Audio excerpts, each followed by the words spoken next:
Bonjour, bienvenue dans cette vidéo où je ne vais pas dire la vérité, je vais simplement proposer mon témoignage sincère d'être humain, car la vérité n'est pas conceptuelle. Ça va être encore une vidéo dans la grande série de la dépendance affective, je ne sais même plus combien il y en a, mais il y en a beaucoup. Et c'est un point de ce thème général que je pense que je n'ai jamais abordé, même en partie. Je vais exprimer à quel point la dépendance affective peut se transférer ou se jouer dans d'autres relations que les relations amoureuses, mais même dans les relations... je vais rester sur ça pour l'instant, parce que la plupart du temps, la dépendance affective, on va la voir comme un symptôme dans les relations intimes, les relations amoureuses, qui vont entraîner des schémas de répétition dans le choix du partenaire ou des partenaires ou de la partenaire ou des partenaires, etc. Et c'est principalement là-dedans qu'on va concevoir comment je pourrais dire, l'enjeu psychologique de la dépendance affective. On va le concevoir dans ce domaine-là. Or, j'ai déjà observé des situations où soit ça se passait aussi ailleurs, ou soit ça se passait presque exclusivement ailleurs. C'est-à-dire qu'on peut totalement transférer les enjeux de la dépendance affective. Donc allez écouter toutes les autres vidéos si c'est pas trop clair ce dont je parle. La dépendance affective, le fond c'est en général dans l'immense, enfin je dis en général, mais je crois pas que j'ai vécu d'exception en fait. Je crois pas. C'est toujours dans l'enfance, dans ma relation avec papa et ou maman, parfois.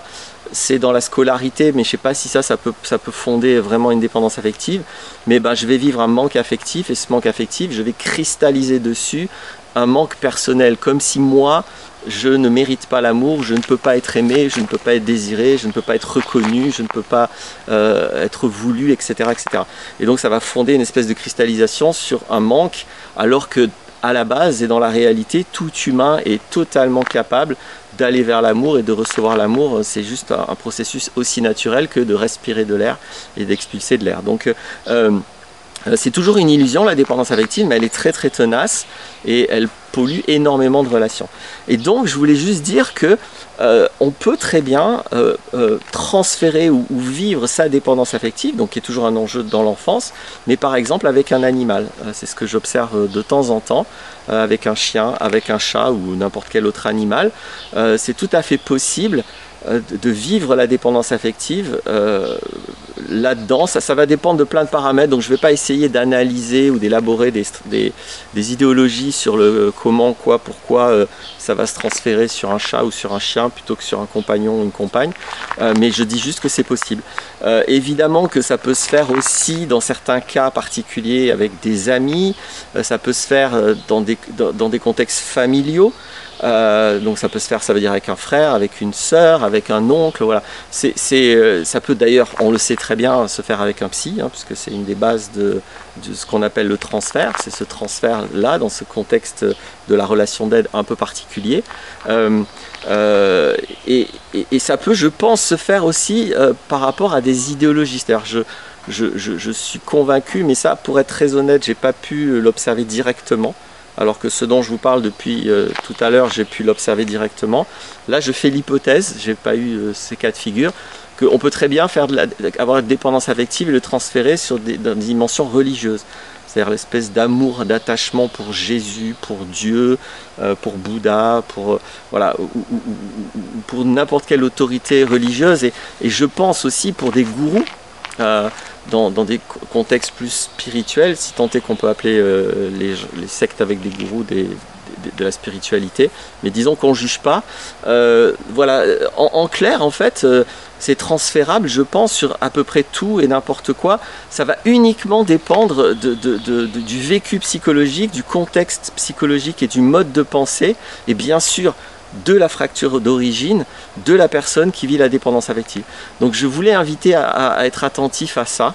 La dépendance affective, c'est quelque chose de très simple en fait comme vécu, parce que on va tellement dépendre de l'attachement qu'on a ou du fait au contraire de ne pas être rejeté, que soit on va vouloir être très attaché à l'objet, on va dire, sur lequel on a mis le grappin affectif, soit au contraire on va saboter ou rester distant de cet objet parce qu'on ne veut pas commencer l'attachement, parce qu'on ne veut pas souffrir si jamais l'attachement s'arrête.